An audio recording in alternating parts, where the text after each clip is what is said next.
ഇപ്പോൾ ഇതൊരു സ്റ്റേബിൾ ഡിഫ്യൂഷൻ്റെ സൈറ്റാണ്. ഇതെന്തിനാന്ന് വെച്ചാൽ ഇമേജ് ജനറേഷന് വേണ്ടി നമ്മൾ സ്റ്റേബിൾ ഡിഫ്യൂഷൻ്റെ മോഡൽ യൂസ് ചെയ്യാറുണ്ട്. അപ്പോൾ അതിൻ്റെ ഒരു സൈറ്റാണ്. എക്സാമ്പിളിന് വേണ്ടിയിട്ട് ഞാൻ ഒരു ക്രിയേറ്റ് ചെയ്ത് കാണിച്ചു തരാം. നമ്മൾ കൊടുക്കുന്ന ഇപ്പോൾ ടെക്സ്റ്റ് ആണ്. ഇതിൽ നമുക്കൊരു ടെക്സ്റ്റ് കൊടുത്തു നോക്കാം.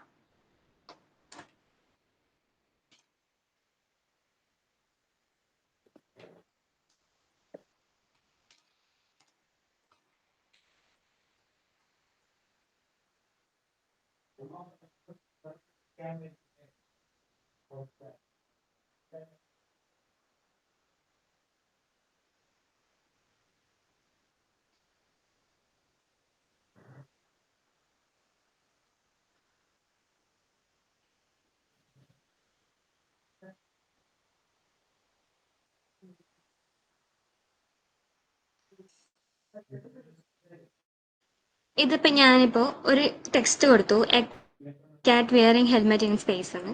അത് തന്നെ നമ്മൾ എ വെച്ച് ക്രിയേറ്റ് ചെയ്ത് എടുക്കുന്ന ഇമേജ് ആണ്. ഇങ്ങനെയുള്ള ജനറേഷന് വേണ്ടിയിട്ട് ക്രിയേറ്റ് ചെയ്യുന്ന മോഡൽസ് ആണ് ജനറേറ്റീവ് എ ഐ എന്ന് പറയുന്നത്.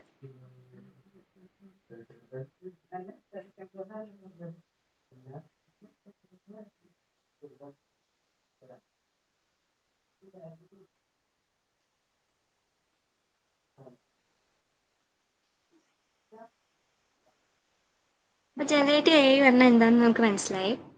ഇനി എം എൽൻ്റെയും ജനറേറ്റീവ് എ ഐൻ്റെയും ഒരു മെയിൻ ഡിഫറൻസ് തന്നെ നമുക്ക് പറഞ്ഞുതരാം. എം എൽ പറഞ്ഞാൽ മിഷൻ ലേണിംഗ് ആണ്. മിഷൻ ലേണിംഗ് എന്ന് വെച്ചാൽ നമ്മൾ കൊടുക്കുന്ന ഡാറ്റാസ്, ഇപ്പം നമ്മൾ ഒരു 1000 റോസ് ഉള്ള ഒരു ഡാറ്റാസ് കൊടുത്തു. ആ കൊടുത്ത് ബേസ് ചെയ്തിട്ടുള്ളത് ഇപ്പം നമ്മൾ കൊടുത്തത് 2-3 ഇമേജ് കൊടുത്തു. 3 ഡോഗിന്റെ ഇമേജും 2 ക്യാറ്റിന്റെ ഇമേജും കൊടുത്തു. പിന്നെ ഞാനൊരു ഡോഗിന്റെ ഇമേജ് കൊടുക്കുമ്പോൾ അത് എന്താണ് ചോദിക്കുന്നു ഞാൻ അതിനോട്. അപ്പം പറയുന്നു അത് ഡോഗ് ആണെന്ന്. ഇങ്ങനെ ഒരു ക്ലാസിഫിക്കേഷൻ പ്രോബ്ലം അല്ലെങ്കിൽ റിഗ്രഷൻ പ്രോബ്ലം, ഇതിനൊക്കെ ബേസ് ചെയ്തിട്ട് വർക്ക് ചെയ്യുന്നതാണ് എം എൽ മോഡൽ അല്ലെങ്കിൽ ഡീപ്പ് ലേണിംഗ് മോഡൽ. ഇങ്ങനെയൊക്കെ വർക്ക് ചെയ്യുന്നതാണ്, നമ്മൾ ഡിസ്ക്രിമിനേറ്റീവ് ആയിട്ട് വർക്ക് ചെയ്യുന്നതാണ് എം എൽ എന്ന് പറയുന്നത്. അത് ജനറേറ്റീവ് എ ഐ പറഞ്ഞാൽ ഇപ്പം നമ്മളത് കൊടുത്തിട്ട് നമ്മൾ ടെക്സ്റ്റ് ബേസ്ഡ് എന്താണോ നമുക്ക് കിട്ടുന്നത് എന്നാണ്, അതായത് അൺലേബിൾഡ് ആയിട്ടുള്ള ഡാറ്റാസ് നമ്മൾ കൊടുക്കുക. അതിനെ നമ്മൾ ഒരു ജനറേറ്റീവ് മോഡൽ ജനറേറ്റീവ് ആയി ക്രിയേറ്റ് ചെയ്യും. അങ്ങനെ ക്രിയേറ്റ് ചെയ്തിട്ട് ഒരു ന്യൂ കണ്ടന്റ് നമുക്ക് തരും. അതിനെയാണ് പറയുക ജനറേറ്റീവ് എ ഐ എന്ന് നമ്മൾ പറയുക. മെയിൻ ഡിഫറൻസ് ഇതാണ്. എം എൽ പറഞ്ഞാൽ നമ്മൾ കൊടുക്കുന്ന ഡാറ്റാസിൻ്റെ അതായത് നമുക്ക് അതിൻ്റെ സ്പെസിഫിക് ആയിട്ടുള്ള ഇതേ തരുള്ളൂ. അല്ലാണ്ട് ജനറേറ്റീവ് എ ഐ പറഞ്ഞാൽ നമുക്ക് ന്യൂ കണ്ടന്റ് നമുക്ക് ക്രിയേറ്റ് ചെയ്ത് വരും. അതാണ് മെയിൻ തമ്മിലുള്ള ഡിഫറൻസ്. ഇനി ആമസോണിന്റെ റോൾ എന്താണ് എന്നാണ് ഇതിൽ ഞാൻ ഈ കോഴ്സിൽ പഠിച്ചിട്ടുള്ളത്. അപ്പൊ ആമസോൺ എന്തിനാ നമ്മൾ ഇതിനു വേണ്ടി ഉപയോഗിക്കുന്നത് വെച്ചാൽ ക്ലൗഡ് പ്ലാറ്റ്ഫോമിന് വേണ്ടിയിട്ടാണ്. അതിന് മുമ്പ് നമുക്ക് എന്താണ് ക്ലൗഡ് പ്ലാറ്റ്ഫോം എന്ന് നോക്കാം. ക്ലൗഡ് പ്ലാറ്റ്ഫോം എന്ന് പറഞ്ഞാൽ ഇപ്പോൾ നമ്മൾ ആദ്യമുള്ള കാലത്തിലൊക്കെ ഫേസ്ബുക്ക് ആയിരുന്നു ഇൻസ്റ്റേനേക്കാളും വലിയ നമുക്ക് എല്ലാവർക്കും യൂസ് ചെയ്യാൻ പറ്റുന്ന, എല്ലാവരും നമ്മൾ ആക്റ്റീവ് ആയിട്ടുള്ളത് ഫേസ്ബുക്ക് ആയിരുന്നു. അപ്പോൾ ആ ഫേസ്ബുക്കിൽ ഒരു 10 യൂസേഴ്സ് ആയിരുന്നു ആദ്യം ലോഗിൻ ചെയ്തത് നമുക്ക് കൺസിഡർ ചെയ്യാം. ആ 10 യൂസേഴ്സിന്റെ ഡാറ്റാസ് കളക്ട് ചെയ്യാൻ വേണ്ടിയിട്ടുള്ള സർവർ സ്റ്റോർ ചെയ്ത് വെച്ചിട്ടുണ്ട്. അത് എവിടെയാ സ്റ്റോർ ചെയ്ത് വെച്ചിട്ടുണ്ടെങ്കിൽ നമുക്ക് ആർക്കും അറിയില്ല. അപ്പോൾ അങ്ങനെയുള്ളപ്പോൾ ആ 10 ഡാറ്റാസ് ഉള്ള സർവർ തന്നെ അത് കഴിഞ്ഞിട്ട് ഫേസ്ബുക്കിൽ ഒരു 100 യൂസേഴ്സ് ആയി. അപ്പൊ അത്രയും ഡാറ്റാസ് ഒരു സെർവറിൽ തന്നെ സ്റ്റോർ ചെയ്ത് വെക്കണം പറ്റണം എന്നില്ല.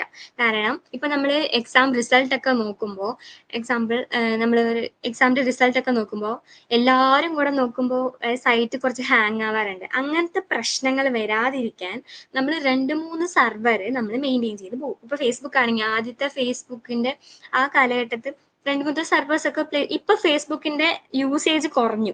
ഇപ്പൊ ഇൻസ്റ്റയിലായിരുന്നു കൂടുതൽ യൂസേഴ്സ് കൂടുന്നത്, കൂടുതൽ ആക്റ്റീവ് ആവുന്നത് എല്ലാവരും. അപ്പോൾ ഫേസ്ബുക്കിന്റെ സർവർ കുറഞ്ഞു, അപ്പൊ ഇൻസ്റ്റയുടെ സർവർ കൂടി.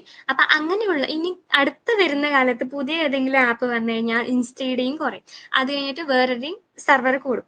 അങ്ങനെ സർവേഴ്സ് കൂടുതലും ഇപ്പൊ സർവറിനൊക്കെ വലിയ പൈസയാണ്. അത് നമ്മൾ വാങ്ങിച്ച് നമുക്ക് ആവശ്യമുള്ള സർവർ മെയിൻറ്റെയിൻ ചെയ്ത് അത് നമ്മൾ തിരിച്ചു കൊടുക്കാനും പറ്റില്ല, അങ്ങനെ ചെയ്യാൻ പറ്റില്ല. അതിനു വേണ്ടി യൂസ് ചെയ്യുന്ന പ്ലാറ്റ്ഫോം ആണ് ആമസോൺ. പിന്നെ പിന്നെ വരുന്നത് ഗൂഗിൾ ക്ലൗഡ്, പിന്നെ ഒരെണ്ണം കൂടെ ഉണ്ട്. അങ്ങനത്തെ കുറച്ച് ക്ലൗഡ് പ്ലാറ്റ്ഫോംസ് ആണ് നമ്മൾ യൂസ് ചെയ്യാൻ വേണ്ടിയിട്ട് നമ്മൾ എന്ത് സ്റ്റോർ ചെയ്ത് വെക്കാനും എന്ത് സംഭവങ്ങൾ യൂസ് ചെയ്ത് വെക്കാനും നമ്മൾ യൂസ് ചെയ്ത് വെക്കാൻ സ്റ്റോർ ചെയ്ത് വെക്കാൻ നമ്മൾ യൂസ് ചെയ്യുന്നത്.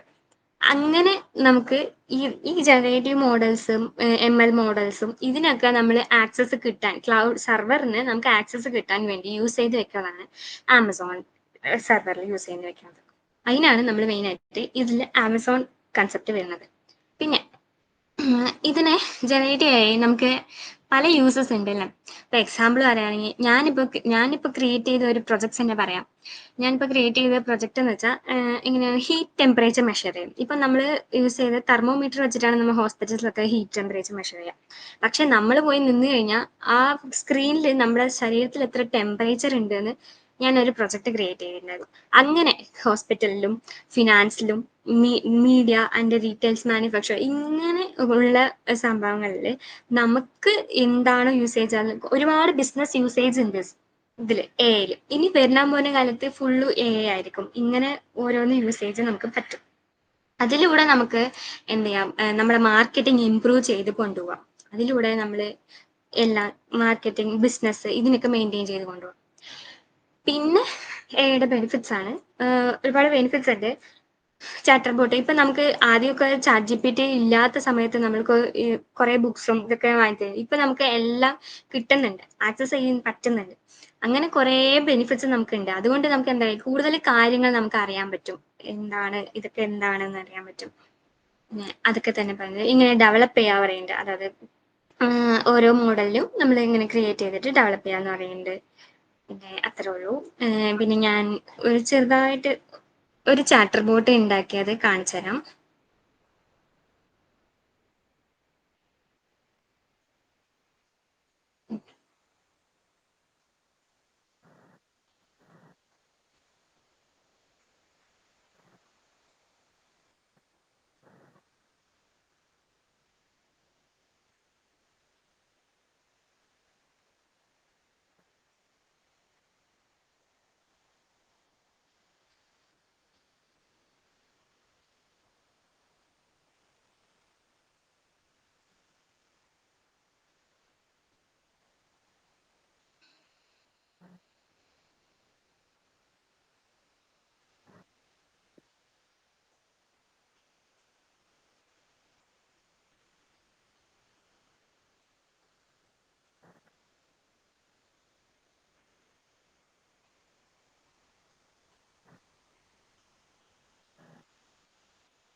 സർ കാണുന്നുണ്ടോ?